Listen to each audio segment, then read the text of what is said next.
You are listening to www.integralnaked.org.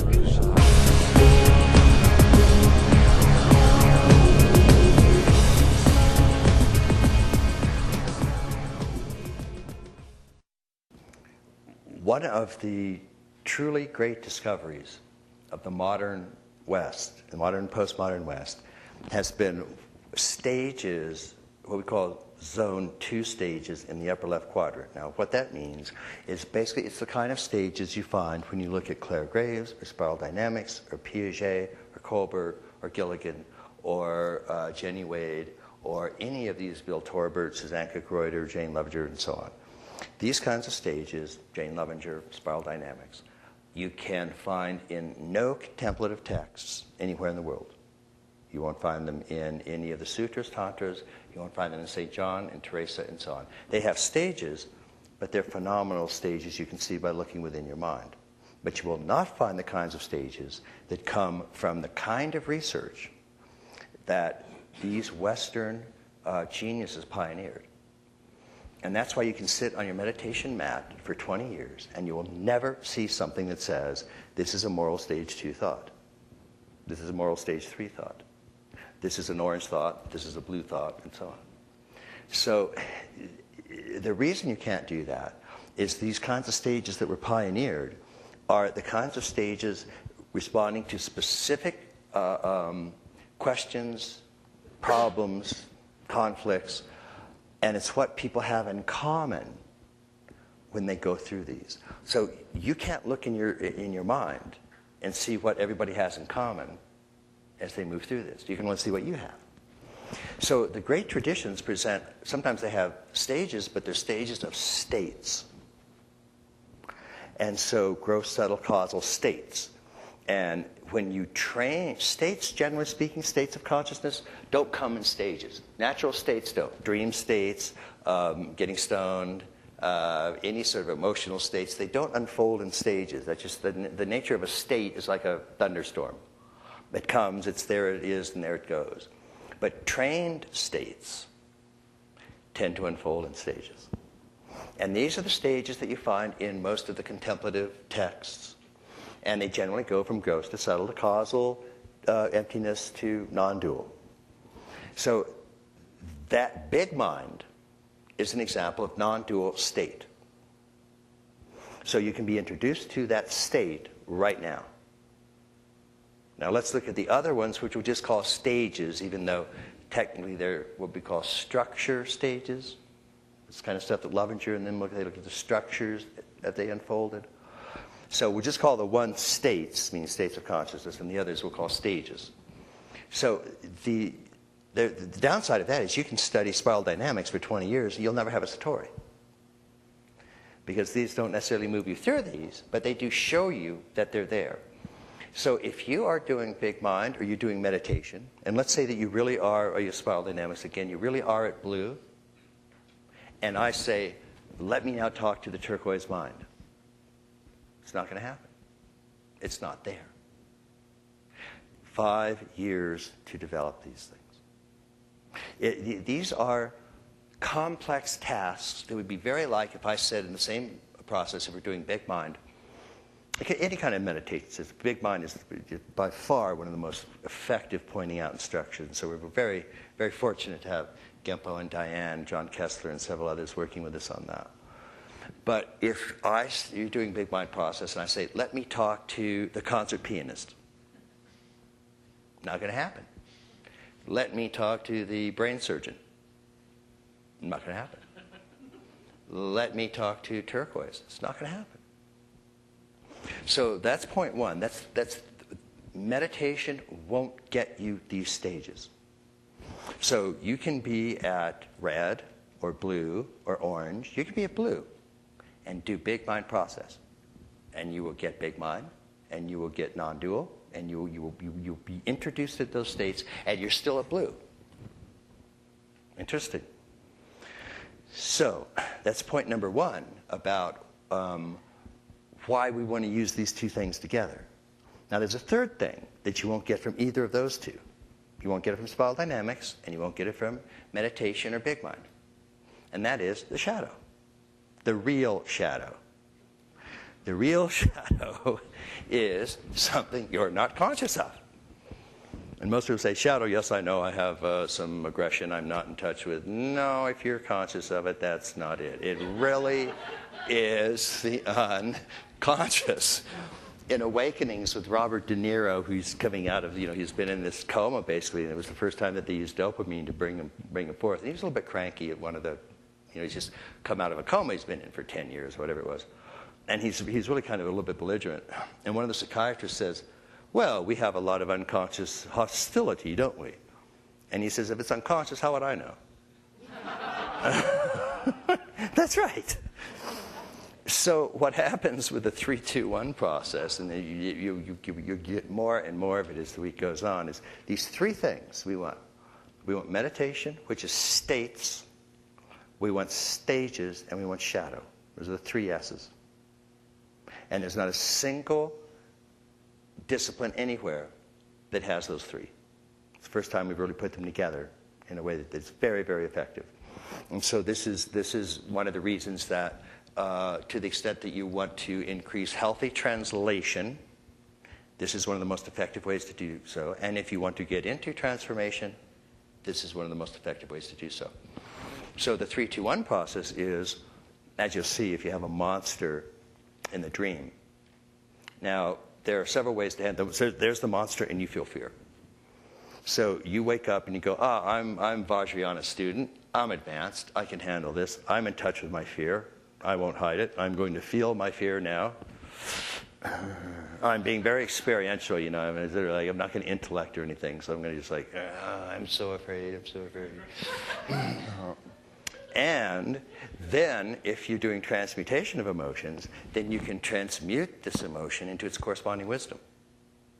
So that can be, depending on the various types of things, fear can open into an openness. Fear can open into an equal equanimity type of wisdom. So as you really get into the fear, and it's true, if you get into the fear, you can get into its corresponding wisdom. Unfortunately, the fear is an inauthentic emotion. It's a fraudulent emotion. Because what happens is the monster is your projected shadow. So what we do, before you get in touch with inauthentic emotions and extend them to infinity and call that spirit, we say, wait a minute, let's have you identify with the monster. Let's see what that's all about. And so you'll see, you go through the 3-2-1 process. You'll start and you face the monster, then you talk to it, and then you be it. So now you're actually identified with the monster. And the first thing that might come up there is, I'm going to kill you. You're speaking as the monster now. Now we're getting somewhere. You are in touch with a murderous rage. That's an authentic emotion that you had projected. So not fear, but rage is what you're not in touch with. We already established you're in touch with fear. I'm afraid. That's not what you want to do. So now you're in touch with rage, and now you can transmute it. Now you can practice Vipassana on it. And you have an authentic emotion that will convert into an authentic wisdom. But otherwise, you're building it on a false foundation. And it actually dissociates the emotion that you're not getting in touch with. And the same with Vipassana, or any witnessing awareness. I'm now fear, there is more fear arising, there's a whole lot of fear arising. Fear. So now you're in touch with fear.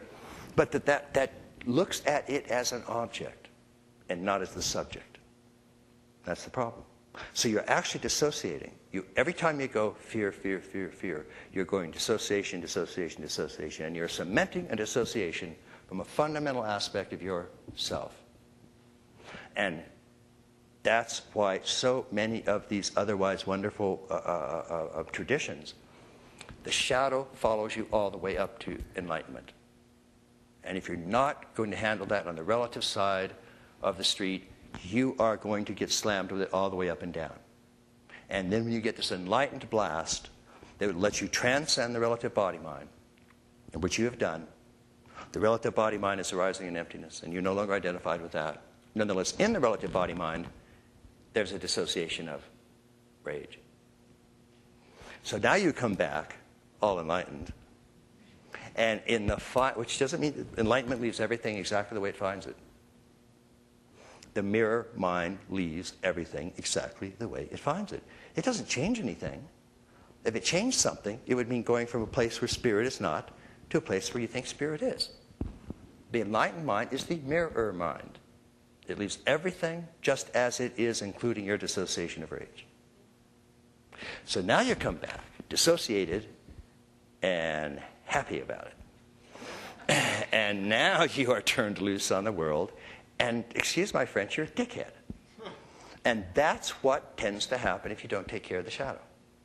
So what we're working on is these three things. One is, whatever stage you're at is okay. You can be at red or blue or orange or green or yellow or turquoise or indigo. We've decided that that's okay in that sense. You have a right to be wherever you are. In any event, you are wherever you are. So if you're at blue or at orange, fine, that's where you start. And let's say that you are at blue and you start doing trained meditative states, including big mind, including any altered state that's bigger than your stage. And when that happens, there's a micro disidentification with that stage. And it will help you move to orange more quickly. So that's the positive aspect of what meditation can do in that sense. But we take you where we find you. So that's working with stages and introducing states. And then at any of those components, you want to work with the shadow. Because that will really, really catch you. So those three things together, we can create sort of a whole psychograph. And it doesn't, again, the point is not just to get into turquoise or something. I mean, if that happens, wonderful. But you can't define success by getting to the next higher level. Because if you're a turquoise, then I'm going to say, why aren't you at indigo? You're a rotten failure if you're not moving up. 90% of what you have to do is healthy translation. And a good definition of healthy translation is you give equal emphasis to all four quadrants at whatever level you're at. So you give an equal emphasis to I and to you and to it. And if you give too much emphasis to one, to the I, you're narcissistic at whatever stage. If you give too much emphasis to the occupational hazard of males. If you give too much emphasis to you, then you are in a state of fusion. You're lost in the other, occupational hazard of females. And if you give too much emphasis to it, then that's sort of a dissociated, not being in touch with interiors at all. So you want to start with a healthy translation at whatever stage you're at. And that means being aware of the quadrants, incorporating them to the extent that you can. Secondarily, get in touch with the shadow at whatever stage you're at. And then third, practice state training. Because state training, first of all, does two very important things. The gross, subtle, and causal, and I'll just use those three states, meaning sort of all of them. Those are authentic states of being. They are the Nirmanakaya and the Sambhogakaya and the Dharmakaya. And even an infant has Nirmanakaya, Sambhogakaya, Dharmakaya, even if they're at beige. So it might seem to say, if I'm at blue, oh, how depressing. I'm not going to get to know God until I'm up here. That's not true. You can know Dharmakaya right now. And it's authentic. Just like big mind, you can know it right now. But when you come out of that, you will interpret it and function at blue. You'll have this background understanding, but you will still be functioning at blue.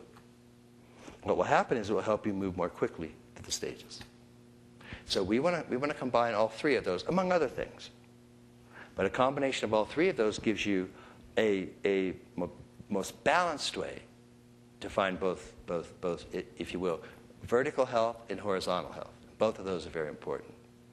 And it also means don't worry about how many stages you have to go. You can get in touch with authentic Dharmakaya right now. You can get in touch with the God, the Father, the Son, and the Holy Spirit right now. And then that can be the foundation of whatever growth will occur.